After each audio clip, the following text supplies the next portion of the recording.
This One's Wife, podcast episode 2, No Business, All Mythcarriage. Hello, I'm H.G. Tudor. The second episode of This One's Wife's podcast series on Lemonada Media has arrived. I can tell you now, I didn't listen to the first one, I'm not going to listen to the second one, and I won't be listening to any of them. I've got better things to do with my time than listen to a self-absorbed narcissist talking drivel, providing no meaningful insight into anything and expecting her guests to basically kiss her backside. However, what I will do is look at the key parts as described by other news outlets. I'll let them give her the view, I'm not doing it, and then provide for you the interpretation vis-a-vis the prism of her narcissism. I see no reason to be providing any views to This One's Wife to bolster her position with regard to her viewing position. I see no reason to assist her in what she's doing. There's going to be a news outlet that will listen. YouTubers don't need to, and therefore one can form the appropriate views from what is reported to explain to you that, once again, her narcissism is on display, and this whole series means that there's nothing meaningful. I will tell you now, across all of the episodes, you will not learn anything meaningful about business from This One's Wife, and it'll be a surprise if you're able to do so from any of her guests, because naturally she needs to make it all about her. Jennifer Newton, reporting for the Daily Mirror, explains as follows. This One's Wife makes heartbreaking miscarriage admission as new podcast airs. Oh, bringing up the past by virtue of a pity play. What has a miscarriage got to do with founding a business? Is it to do with logistics, supply chains, obtaining investment, obtaining credit terms, understanding marketing? No. The only value it would have is if your business is something to do with miscarriages. And we know that This One's Wife's business, if we can use that in its most elastic sense, has nothing to do with it. But we also know that This One's Wife hasn't got any business acumen. She doesn't have any insight to share. So instead, she can only talk about things which she thinks are important to her and that she thinks are meaningful with relation to business. This One's Wife has opened up about her miscarriage and having to let go of something you love in her latest podcast episode.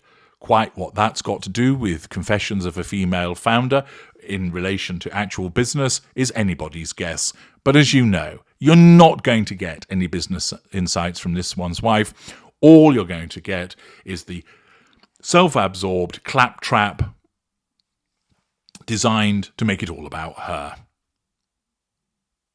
In the second episode, the Duchess of Sussex chats to American lawyer and politician Reshma Suajani, not somebody I've heard of, who set up the non-profit organisations Girls Who Code, which aims to increase the number of girls in computer science, and Moms First. During the chat, This One's Wife asked Reshma about her experience of miscarriage while setting up and running Girls Who Code, which she previously had talked about publicly. Well, there we are. Now, miscarriages are far more common than people realise, but yet again we have This One's Wife mirroring the guest. So Reshmi Suajani experienced a miscarriage whilst setting up a business. I'm sure that she would basically say, yep, it happened, it's upsetting, it's a challenge, and you work on through it. But for This One's Wife, she's had one too, apparently, although there are those which suggest it was more likely a mythcarriage.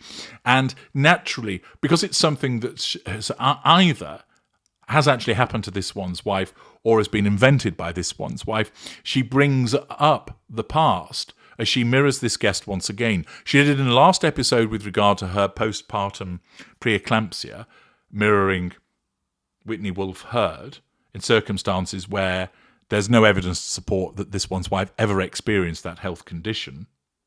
And she's at it again, this time with miscarriages.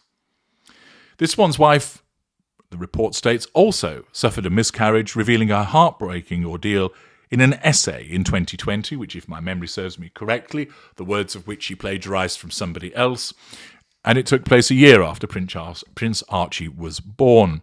Prince Harry also wrote about it in his memoir, Spare. This one's wife told her guest, "I'll bring this up if you are comfortable talking about it. I have spoken about the miscarriage we experienced, and I think in some parallel way, when you have to learn to detach from the thing that you have so much promise and hope for, and to be able to be okay at a certain point to let something go that you plan to love for a long time." What the fuck is that? It's just word salad, isn't it, once again? I have spoken about the miscarriage we experienced. Yeah, okay, bringing up the past. And I think in some parallel way, when you have to learn to detach from the thing that you have so much promise and hope for, and to be able to be okay at a certain point to let something go that you plan to love for a long time. It's just meaningless. What's this got to do with business insight as well? There isn't any. Reshma added, "Yeah, I feel like you are reading my diaries, as that's really insightful." Really? As I don't think anyone has said it that way for me, but that's right, because here I was for so many years, trying to get pregnant, having miscarriages because I had autoimmune issues, and I got into this kind of scary habit, where I'd be in a doctor's office, and they'd be like, "You have no heartbeat." Well, I'm sure all of that is very upsetting for the individual concerned, but please explain to me what this has got to do with setting up a business. And I should just have gone home and gone to sleep and curled up with my husband, but I would just take a breath and I would just show up in a living room on a stage and just perform. Okay, so you're explaining to us that as part of the establishment of your business, you carried on. That isn't insightful. Whilst I'm sure that it's meaningful to the individual concerned, lots of people deal with personal tragedies when they're going to work or establishing businesses or having to look after children, and they get on with it. The nature of the world is that there'll be somebody in your family who will be diagnosed with a terminal disease. There'll be somebody who will lose their job. There'll be somebody who suffers from an addiction. There will be somebody who dies, and you will experience a bereavement. This is what happens in life. There are people who have been abused. There are people who have been injured, very seriously ill. There are people who've been imprisoned. There are lots of hurdles to people's lives. It is not unusual. And many individuals get on with it. That isn't any kind of business insight. That isn't any kind of confession. It's actually telling you something that most people would already know and recognize. But once again, of course, this one's wife's actual show is entirely light on meaningful observations and insight about the world of business, and is all about the fluffy, touchy-feely stuff. I've no doubt that the circumstances of a miscarriage are upsetting for individuals. I intellectually understand that. But that's something that's separate. It's not linked to business insight. But yet again, you see, this one's wife chooses a guest that comes along and flatters her. And, of course, it has to be something that she can actually talk about, because either she did suffer a miscarriage, so it's something she can talk about, because remember, this is a platform for her, or that her narcissism has convinced her that she did have that take place, and thus it's the mythcarriage. Either way, it's all about this one's wife once again. Meanwhile, this one's wife and Reshma, who is now a mum of two, also talked about juggling, bringing up children alongside work. Didn't we have this last week? And again, it's hardly novel. Not to take anything away from men or women, those who are single parents or those that are not, but have demanding jobs at whatever scale they may be. There are millions of people around the world who have to juggle bringing up children alongside work, but this one's wife and her guests make it sound like they're the only people that have ever done this. The expectation that women aren't allowed to break and have to keep smiling. This one's wife explained, "Oh my gosh, I love being a mom so much." Yeah, so much so that you piss off to New York and Portugal and Colombia and Nigeria and Canada without your children. But hey, you keep telling yourself this. It's my favourite thing. No, it's not. Yourself is your favourite thing. But then sometimes you're like, I just need a break. I just need a minute From what? You've got nannies. You don't run a proper business. You have staff running your home. What do you have a break from? Rage scrolling? But then the second you step in the other room, I'm like, let me scroll through pictures of them endlessly on my phone. And my husband is like, my love, can you just give yourself a minute? Why don't you go work out or go take a bath? And I go, I know, but I just want to cuddle them. It is the parenting paradigm where it is so full on, but I wouldn't trade it for anything. Bullshit.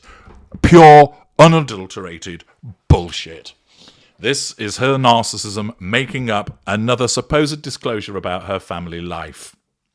But I think what's really key about what you said is that in the pandemic, when working from home, parenting from home completely converged, and it can feel incredibly overwhelming. Oh, fuck off. Cry me a river.